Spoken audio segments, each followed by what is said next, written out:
point about having open policy making is to involve the most people possible in creating policy.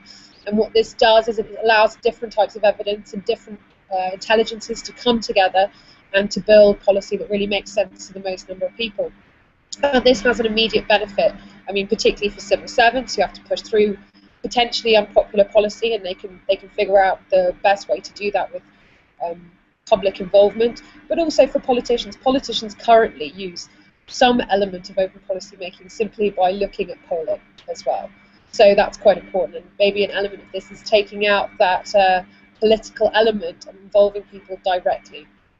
We already have people that are involved in policy making. Those are lobbyists, and this means that the powerful and those with the money to pay can get involved in how policy is made already. So this isn't a new thing, this is just opening that up. So open policy making indeed. So what is incredibly interesting, I think, from my perspective, is how we've been doing this recently. Obviously, I need to be fairly brief. I do projects in Europe, I do projects in the UK, and we're currently working with the NHS as well.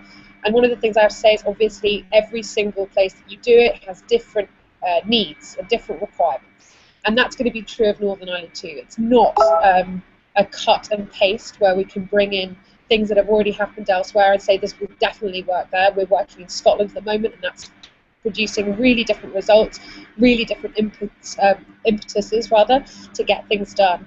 And so whilst I think it's really important we have these conversations about broadly how should open policy making be done, it's not going to be as clear as all that until you start doing it.